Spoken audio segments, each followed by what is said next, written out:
Yeah, sitting fatigue when you're in back-to-back meetings.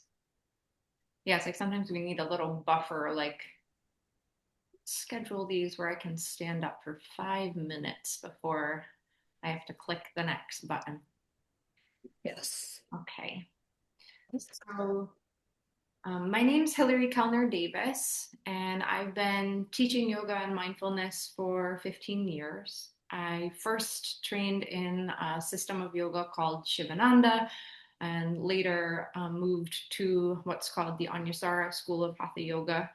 In the past few years, I've become particularly interested in functional movement. How do we sustain or regain the ability to do those things most important for day-to-day living?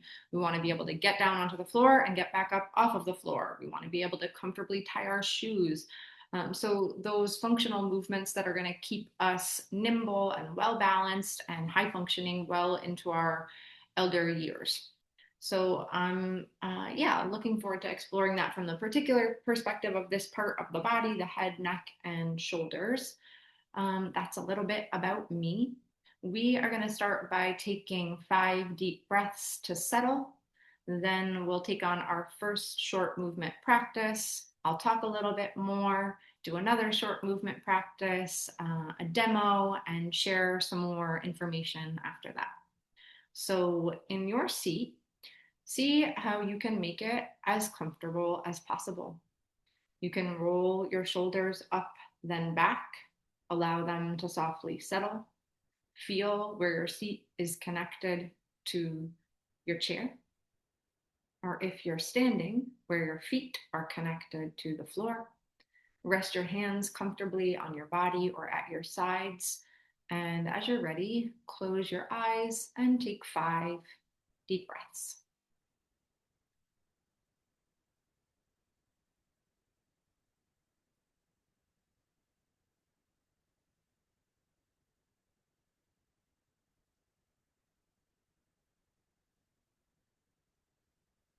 For anyone just joining, take 5 deep breaths in your most comfortable seat.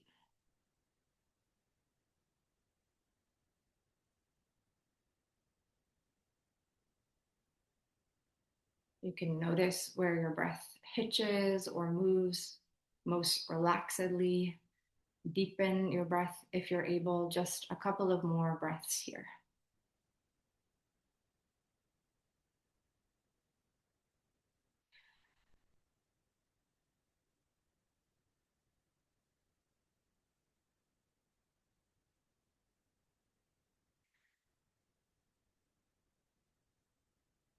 And as you finish, you can float your eyes open, keep your gaze soft, and I would love to see you if you are able and willing to turn your camera on so that I can talk to your faces, not just at my own face. So if you're able and willing to turn your camera on, go ahead. And people have popped in a couple of things to the chat, just looking at like stiffness, um, not all the time, but maybe if we feel like we slept funny, sitting fatigue from just having that be a position we're maintaining all throughout the day, neck and shoulder pain, and headaches. So hopefully we can give some tending to all of those concerns.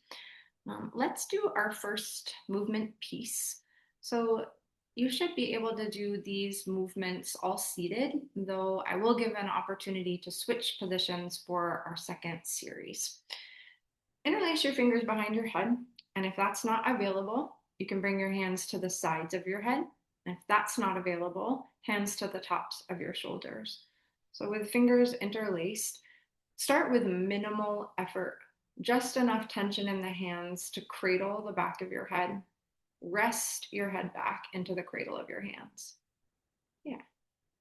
And you might start to feel like your head and neck are lining up over the shoulders. If they've started here forward, you're drawing them back to encourage the C curve of your cervical spine, where it connects from the shoulders to the base of your skull.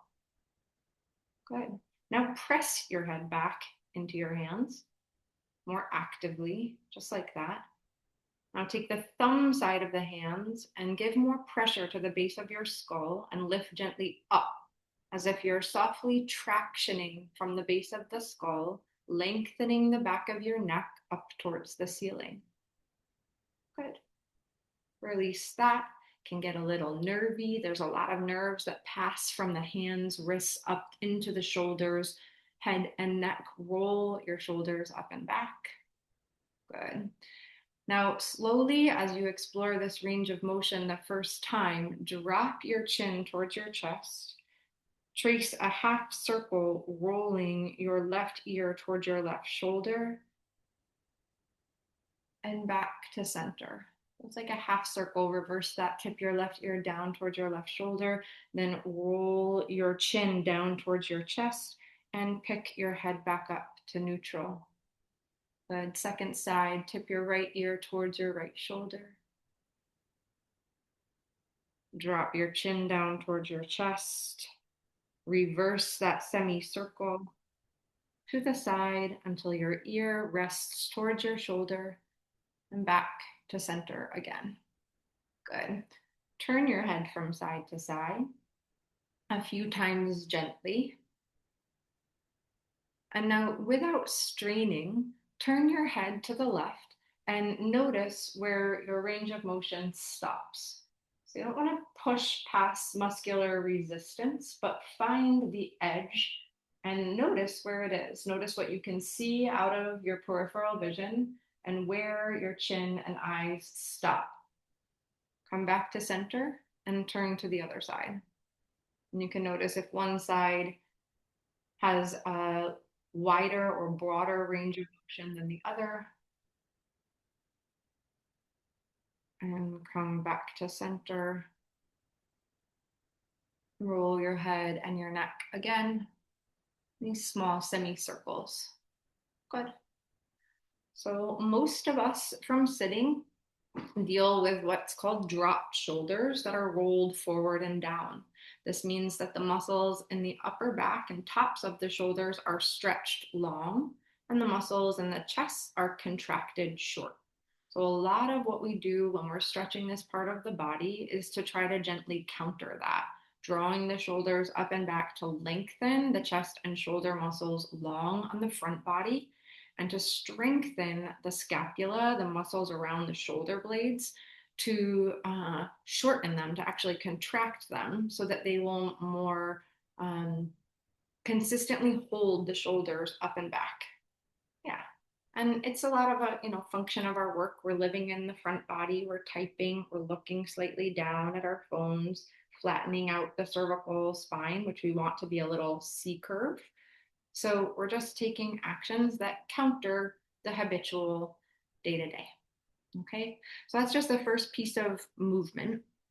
And I'll just say that one term we use in Anusara, the system of yoga I study, when looking at drawing the body sort of back into form, is optimal blueprint.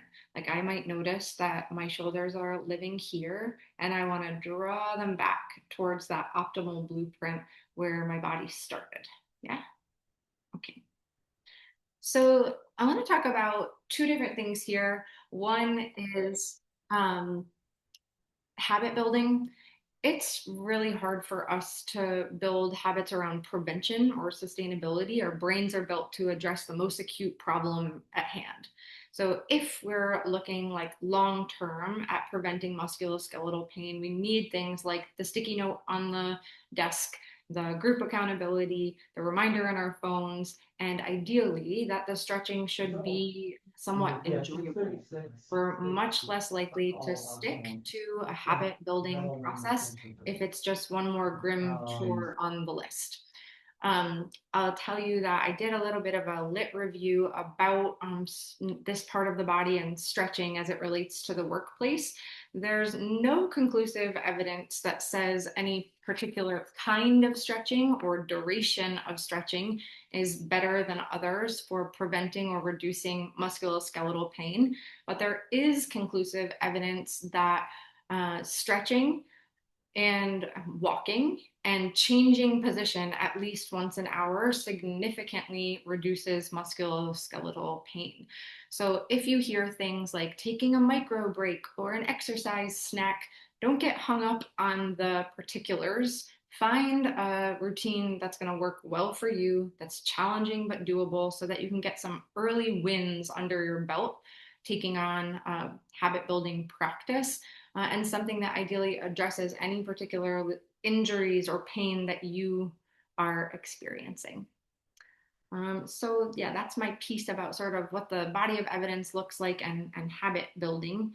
And we're going to take another piece of movement together. So if you are able, switch positions. If you've been standing, sit down. And if you've been seated, stand up. For this piece, you're just going to switch the interlace so that instead of interlacing behind your head, you're interlacing behind your neck. Yeah. And you can allow your elbows to be nice and wide, and you can imagine that sweet C curve of the spine. It's an inward curve towards the front body that you're encouraging that curve with the cradle of your hands. And now it's the pinky sides of your hands that are grazing the base of your skull. And you can take some gentle movement from side to side. It doesn't need to be a big range of motion, but you're using the pressure of your hands to encourage a stretch from side to side in the sides of the neck and at the base of your skull. Good. Now give that same upward tension with the pinky sides of the hands up towards the ceiling. I'm feeling some cracking, so you want to be gentle and paying attention to body sensation so that if anything is sudden or electric, that's a warning for it to back off. And if anything just feels like a deep stretch coming on slow, that's supportive of opening. Good. Release that. Roll your shoulders up and back a few times. Good. Now fingertips to shoulders. And roll your shoulders. And imagine you're tracing a circle with your elbows, and make the circle a little bit bigger with each cycle. Good. Release that. Tip your head side to side. Good. Release that. Now extend your right arm out in front of you and bring your left fingertips facing down to draw gently back on your fingers and press from your right shoulder through your wrist. Good. Release that. Other side.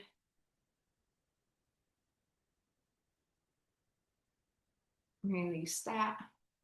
Head side to side. Good. And if you're standing, you choose, you can stay there, but we're done with this movement piece if you'd like to return to your seat.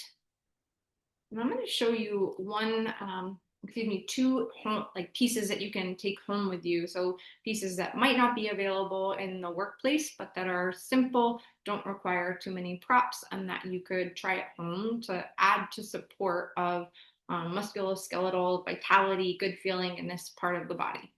So I'm going to shift my camera slightly and come towards the back of this space. I've got my mat down here. You don't need to see my face for this, but you should be able to see me on the mat. So you can do this with a bolster if you're someone who has bolsters and props in your practice, but you can also do it with any blanket. So I've taken this blanket and rolled it up into a long cylinder shape, and it's going to run the length of my spine when I lay down. So any kind of medium-sized blanket will do. You'll roll it into a tight cylinder,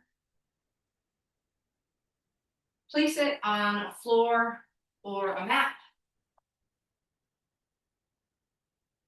then lie down, either with your hips on the blanket or on the ground in front of the blanket. Start with your knees bent, feet planted. Hands rest comfortably at your sides or on your body. Then you open your arms out beside you, palms turned up. And this creates really passive opening. It's relaxing. It'll tell your parasympathetic nervous system, rest and digest, to come online. and it supports the natural curves of your spine. Second is taking that same cylinder. You may have to adjust the size of it depending on your blanket and placing it in the opposite direction across the floor or your mat so that it becomes the shape encouraging the C curve of the cervical spine, just how your interlaced fingers did in that last piece. It'll lie back so that the C curve of the spine is on the blanket. The back of your head is on the ground behind the blanket, and it's giving gentle upward pressure into the cervical spine to support that natural curve in the neck. I like to set a timer anywhere from 3 to 5 minutes when I take these positions.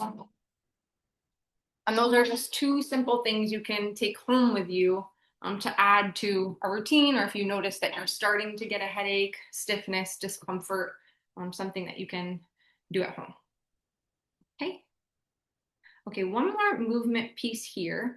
So you're gonna reach out beside you, mind your neighbor if you're near one, and press through your wrists as if you're pressing against two walls. So my hands are like this. Yeah, good. And then roll your hands open so they turn back until the fingers maybe point down, and feel that that roll is coming from the shoulders. Now roll your hands forward. Yeah, just like that. Good. Release your hands down beside you.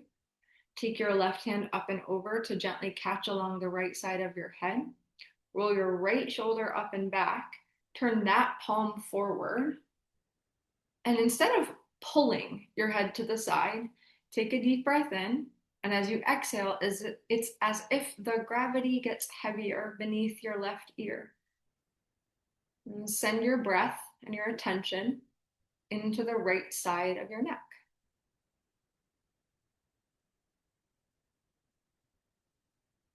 Good.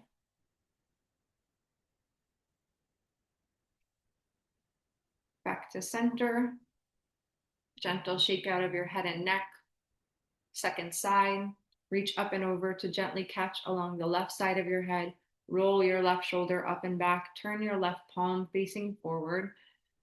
Feet firmly on the ground if possible. Settle your right ear towards your right shoulder. Breathe into the left side of your neck.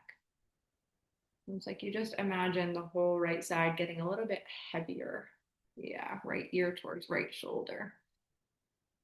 And breathe into the left side of your neck.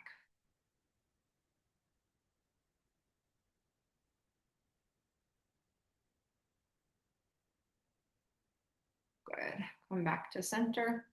Release both hands to your lap. Take one full cycle of breath with neutral spine, neutral neck. Long exhale. Keep your left hand on your lap or on the chair beside you as you reach your right arm alongside your ear. Side body stretch to the left. Really ground through the left hip. Press more firmly through the left foot and feel a stretch. Maybe from the hip all the way up into your shoulder. Back to center, other side. Reach your left arm alongside your ear. Side body stretch to the right. Good. Release that. One more half circle on each side. Drop your chest, chin down to your chest. Then roll your head to the side, left ear towards left shoulder, and back to center. Reverse that. Tip your left ear towards your left shoulder. Roll your chin towards your chest. Second side, roll your right ear towards your right shoulder. Put your head on straight. Reverse that once more, ear to shoulder, and roll your chin towards your chest. Back to neutral again, and one more time, interlace your fingers behind your head. Press your head back into the cradle of your hands. Gentle traction upward through the pinky sides of your hands, lengthening the back of your neck. Front of your throat open, back of your neck long. Good. Release that. One more piece of wrist care here, connected to shoulders. Take the palms together, keep the hands open, and roll your wrists. This is great with lots of typing or computer work, encouraging circulation into the hands. Good. And lots of those nerves run from the hands up the wrists into the shoulder. So connected there. Good. Bounce your shoulders gently and release that. Okay. And for this next piece, we're going to close our eyes again. Feel free to turn your camera off if that's more comfortable for you. We're going to do a body scan of this part of the body, upper body scan. So deepen your breath again,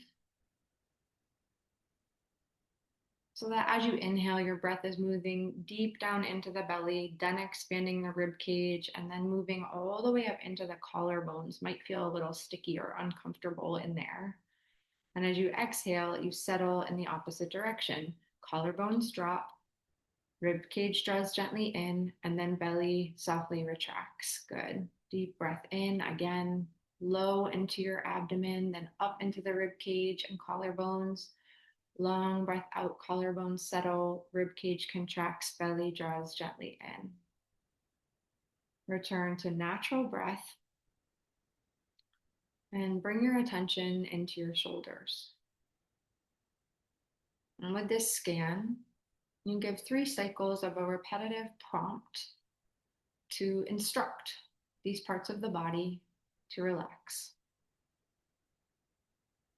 Your shoulders are relaxing. Your shoulders are relaxed. Your shoulders are completely relaxed.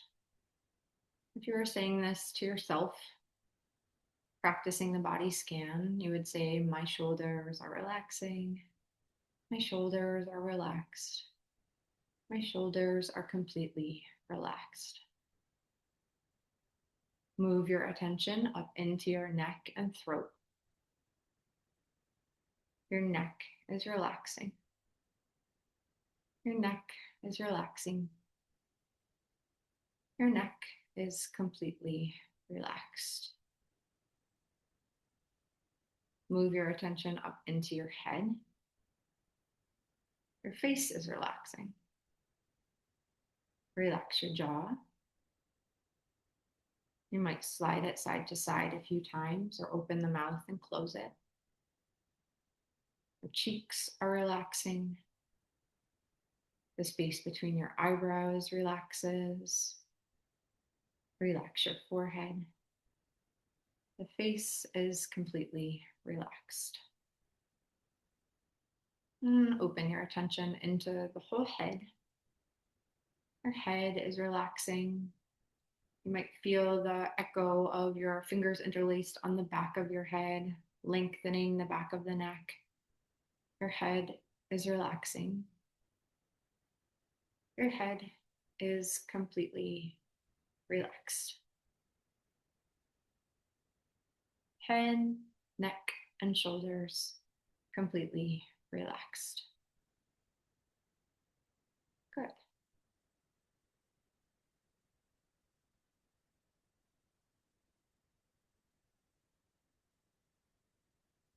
You can float your eyes open and keep your gaze soft. Maybe wake back up a little bit. Yeah. Nice. Okay, bring hands to jaw. Get a little contact there. Mhm.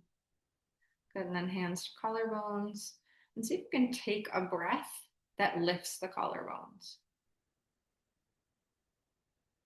Good, and then allow them to settle softly. Good, fingertips back to shoulders. Take a breath that lifts the shoulders. And let them settle softly. Good, interlace the fingers one more time, back of the neck, and take a breath that fills the neck and throat.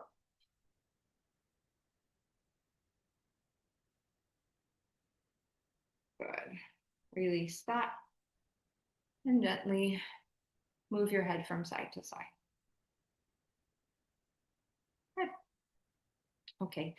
One more breath practice just in the heat of summer, not particularly related to neck and shoulders, but a cooling breath. We call it cucumber breath. So it's pursed lips like an O, breathing in and out through the mouth, like so.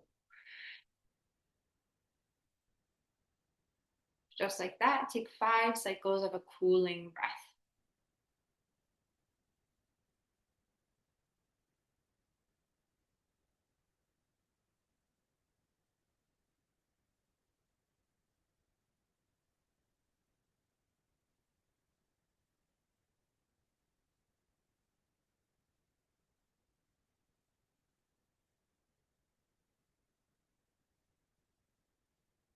Good. As you finish, return to natural breath. I have to wet the lips, swallow, roll your shoulders up and back again. Great. So that body scan piece is also somewhat of a preview to a practice we'll do in the next session, I believe on August 4th, for sleep hygiene and habits. A full body scan as part of like an evening practice, but great if you just have 30 seconds, a minute to give your body the signals through verbal instruction for those parts of the body to relax if they're held in habitual tension because of the ergonomics of a space or just being in the same position for a relatively long time. And just to repeat that idea that if you want to build a habit around stretching or taking care of this part of the body, try to do it in a way that's somewhat enjoyable. You stand a much better chance of sticking with it. And that there is no evidence that says you should stretch in one particular way for a certain duration. So figure out something that's challenging but doable in your work day, and that addresses any particular pain or injury that you're dealing with, rather than getting hung up on which particular style is ideal. It has to be somewhat of an experiment to figure out what's going to be the best match for you. And at this point, I'll say if you have any questions to ask me, I'm going to put my email in the chat as well so that if questions come up after the session, you are most welcome to reach out to me to ask, whether it be looking for other stretching, yoga, or mindfulness resources, or wanting to connect to a question that came up for you later. Put that in now. And lastly, just that piece that if you haven't regularly been stretching these parts of the body, sometimes we feel a little bit worse actually after we stir them up for the first time. So give your head, neck, and shoulders an evening to settle or a day to settle back to a good baseline. And also in these hot days, that like soft ice pack on the back of the neck can be a nice accompaniment to the rolled up blanket supporting the cervical spine if you're taking any of these practices into the home environment. My neck on my non-dominant side hand is much tighter than the dominant side. Yeah, interesting. So this is something we often see when one side of the body is actually getting more movement, like a dominant side. It means that often more blood, more circulation is being encouraged through that side of the body and more nerve stimulation. So we can sometimes find that the non-dominant side has more tightness, even though it's not getting as much strain. That's not always the case, but that is frequently seen when you've got an asymmetry in the way that sides of the body are being used. Great, um, great. It's not a question, but great statement. Thank you to whoever piped in with that. That's interesting. So yeah, so it can mean like, what does the non-dominant side need? Maybe some extra movement, range of motion exercises, stimulation, so that nerve stimulation and circulation are being encouraged. Any other questions, comments, things that you noticed while you were doing this practice? I think a lot of you are doing this in your work environment. Like, was it conducive to a seated practice like this? Were there things you had to adjust to be well set up to move? What did you notice?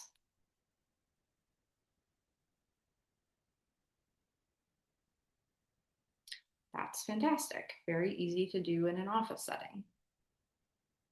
Good, which means the practice was well created for a work environment, and also that your work environment is set up well for you to take care of your body,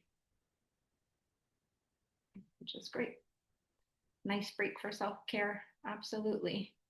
Yeah, and I'm excited to do a series with you all where we can, break down different parts of the body or different focus, different intention. Some of them will be more meditative focus, more mindset practice, and some of them more physical.